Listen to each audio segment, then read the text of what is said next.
Assalamu alaikum student, welcome back to my channel Chemistry Educator. This is 9th class chemistry, first chapter introduction to chemistry. Today we are going to discuss organic chemistry and inorganic chemistry. First one is organic chemistry. Substances which contain carbon atoms is called organic chemistry. ठोस compounds या ठोस substances जिनमें carbon atoms present हो उन compounds का हम कहते हैं organic compounds and the study of that compound is called organic chemistry और इनकी स्टडी को हम कहते हैं organic chemistry. However, some compounds such as carbon monoxide, carbon dioxide, bicarbonate and carbides are studied in inorganic chemistry. जबकि कुछ compounds ऐसे हैं जो कि कार्बन कंटेनिंग तो हैं लेकिन हम उनको स्टडी करते हैं इनऑर्गेनिक केमिस्ट्री में. अब हम इनऑर्गेनिक केमिस्ट्री में क्यों स्टडी करते हैं इसका रीज़न हम बाद में देखेंगे. पहले हम ऑर्गेनिक को अच्छे से समझ लेते हैं. ऑर्गेनिक के जो लफ्ज़ी मायने हैं वो है नामियाती. अब इसको नामियाती क्यों कहा गया है? बिकॉज इन 18th सेंचुरी एक केमिस्ट है बेर्ज़ेलियस, उन्होंने एक थ्योरी पेश की थी वाइटल फोर्स थ्योरी, जिसके अकॉर्डिंग केमिस्ट्री की जो डेफिनेशन है वो कुछ इस तरह से थी. The chemistry of those compounds which produced or obtained from living things, that is plants, animals and human beings, through the agency of vital force. It means उनका कहना था कि वो उनकी स्टडी यानी कि उनकी स्टडी उन कंपाउंड्स की स्टडी जो हमें कहाँ से हासिल होते हैं, ऑब्टेन होते हैं लिविंग थिंग्स. लिविंग थिंग्स मतलब जानदार चीज़ों में क्या आ जाता है? प्लांट्स आ जाते हैं, एनिमल्स आ जाते हैं एंड ह्यूमन बींग्स आ जाते हैं. तो उनसे जो सिंथेसाइज होते हैं कंपाउंड्स, उनको वो कहा था उन्होंने organic compounds. Through the agency of vital force, it means कि कोई अहम क़ुव्वत है जिसके थ्रू ये प्रोड्यूस्ड होते हैं. तो इसको उन्होंने कहा था कि ये है ऑर्गेनिक केमिस्ट्री की डेफिनेशन. बट एक साइंटिस्ट, एक केमिस्ट है वॉलर्स, उन्होंने इस थ्योरी को रिजेक्ट किया था. उन्होंने लेबॉर्ट्री में एक इनऑर्गेनिक कंपाउंड जिसका नाम है अमोनियम साइनाइड, उससे क्या सिंथेसाइज किया था? यूरिया उन्होंने सिंथेसिस की थी. यूरिया को सिंथेसाइज किया था लेबॉर्ट्री में और इस तरह से ये थ्योरी क्या हो जाती, ये थ्योरी हो गई थी रिजेक्ट. बिकॉज क्योंकि उन्होंने कहा था कि लेबॉर्ट्री में ये कंपाउंड्स, ऑर्गेनिक कंपाउंड सिंथेसाइज नहीं होते. और जबकि उन्होंने इस थ्योरी को इस तरह से चेक किया था कि उन्होंने यूरिया की सिंथेसिस की थी लेबॉर्ट्री में from inorganic compound, not living things. तो इस तरह की जो थ्योरी थी वो रिजेक्ट हो गई थी. तो इसकी जो अनदर डेफिनेशन बनती है ऑर्गेनिक केमिस्ट्री की नाउ अडेज, वो ये है organic compounds are defined as hydrocarbons and their derivatives. यानी कि वो कंपाउंड जिनमें हम स्टडी करते हैं हाइड्रोजन कार्बन कंपाउंड्स को. हाइड्रोजन और carbon containing compounds are called organic compounds and their derivatives means जो इन्हीं कंपाउंड से इन्हीं के कोई दूसरा कंपाउंड बने उसको कहते हैं हम डेरिवेटिव्स. अब डेरिवेटिव्स को समझने के लिए हम इसकी एग्जांपल देखते हैं. जैसे कि फॉर एग्जांपल हमारे पास है मीथेन गैस, नेचुरल गैस जिसको कहते हैं, घर के सबके घरों में यूज़ की जाती है. जो मीथेन गैस है, अगर मैं इसमें से एक हाइड्रोजन को रिमूव कर दूँ तो ये क्या बन जाएगा? CH3Cl.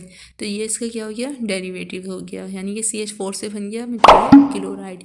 इसी तरह अगर मेरे पास बेंजीन है C6H6, इसका डेरिवेटिव अगर मैं इसमें से एक हाइड्रोजन को रिमूव कर दूँ तो इसका डेरिवेटिव क्या बनेगा? C6H5. It means phenol. तो बेंजीन का डेरिवेटिव क्या हुआ? फिनॉल. तो ये थी हमारे पास ऑर्गेनिक केमिस्ट्री की डेफिनेशन. अब क्वेश्चन ये है कि why carbon dioxide, carbon monoxide, bicarbonates and carbides are studied in inorganic chemistry. हम इन कंपाउंड्स को इनऑर्गेनिक केमिस्ट्री में क्यों स्टडी करते हैं? Because they have different characteristic, क्योंकि जो इनकी कैरेक्टरिस्टिक्स होती है वो मुख्तलिफ होती है ऑर्गेनिक कंपाउंड से. कैरेक्टरिस्टिक्स मीन्स इनकी फ़िज़िकल प्रॉपर्टीज़, इनकी chemical properties and there reactions. क्योंकि इनकी जो फिज़िकल और केमिकल प्रॉपर्टीज़ और जो इनके रिएक्शंस होते हैं वो मुख्तलिफ होते हैं ऑर्गेनिक कंपाउंड से. नाउ अब हम इनऑर्गेनिक कंपाउंड की, इनऑर्गेनिक केमिस्ट्री की डेफिनेशन को देखते हैं. इनऑर्गेनिक केमिस्ट्री क्या है? The branch of chemistry that deals with chemistry of elements and compounds generally obtained from non-living organism. मतलब वो शाखा केमिस्ट्री की जिसमें हम उन तमाम कंपाउंड्स एलिमेंट्स के बारे में स्टडी करते हैं जो हमें हासिल होते हैं किन से? नॉन लिविंग ऑर्गेनिज्म से. ये नॉन लिविंग्स होते हैं और ऑर्गेनिक किससे होते हैं? लिविंग ऑर्गेनिज्म से, लिविंग थिंग्स से। तो ये हमें हासिल होते हैं नॉन लिविंग। नॉन लिविंग में क्या आ जाते हैं, जैसे कि मादनियात। मादनियात से मुराद गोल्ड, सिल्वर, कैल्साइट, ये सब क्या हैं, मादनियात। तो इसकी ये एक डेफिनेशन हो गई। अगर हम इसकी एक और डेफिनेशन देखें तो वो कुछ इस तरह से है, compounds which do not have carbon atoms, यानी कि वो कंपाउंड, वो एलिमेंट्स जिनमें कार्बन एटम प्रेजेंट ना हो, उनको कहते हैं हम इनऑर्गेनिक कंपाउंड। एक्सेप्शनल केसेस मैंने आपको ऊपर बताया, जैसे कि carbon monoxide, carbon dioxide. Bicarbonates and carbides और मुख्तलिफ हो जाते हैं, ग्रेफाइट्स हो जाते हैं, और भी हैं दूसरे कंपाउंड जिनमें कार्बन प्रेजेंट होता है, और हम उनको स्टडी करते हैं इनऑर्गेनिक कंपाउंड्स में। तो यह है हमारे पास ऑर्गेनिक इनऑर्गेनिक की डेफिनेशन। अब इनको समझने के लिए हम इनके डिफरेंसेस देख लेते हैं। First one is identification. हम इनको आइडेंटिफाई किस तरह करते हैं, ऑर्गेनिक कंपाउंड्स को हम आइडेंटिफाई करते हैं by carbon, hydrogen and oxygen. Carbon, hydrogen जिनमें प्रेजेंट हो वो कहलाएंगे organic compounds, and inorganic compounds में वो तमाम कंपाउंड्स एलिमेंट्स आ जाते हैं सिवाय कार्बन, हाइड्रोजन के अलावा, क्योंकि इनमें कार्बन, हाइड्रोजन प्रेजेंट नहीं होता। Second point is nature of bond. इनमें नेचर ऑफ बॉन्ड कौन सी होती है, ऑर्गेनिक में कोवैलेंट बॉन्ड होती है, कोवैलेंट कार्बन हाइड्रोजन बॉन्डिंग होती है, और इनऑर्गेनिक में आयनिक और कभी कभार कोवैलेंट बॉन्ड होती है, क्योंकि कुछ कंपाउंड्स ऐसे होते हैं जो कि कार्बन कंटेनिंग होते हैं, इस वजह से। एक्यूरेंस ये किन से हासिल होते हैं, ऑर्गेनिक कंपाउंड्स जो हैं वो हमें लिविंग थिंग्स से हासिल होते हैं, और जो इनऑर्गेनिक है वो नॉन लिविंग थिंग्स से।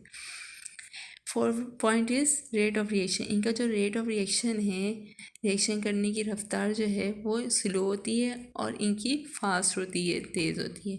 एग्जांपल देख लेते हैं। एग्जांपल में आ जाता है प्रोटीन की synthesis, enzymes, DNA, RNA, fuels, petroleum, sugar, table sugar जो सबके घरों में यूज़ की जाती है। ये सब की सब एग्जांपल्स हैं ऑर्गेनिक कंपाउंड्स की। इनऑर्गेनिक में आ जाते हैं मेटल्स, नॉन मेटल्स और टेबल सॉल्ट जो कि सबके घरों में यूज़ की जाती है। ये सब की सब एग्जांपल्स आ जाती हैं इनऑर्गेनिक में। तो ये हैं इनके डिफरेंसेस।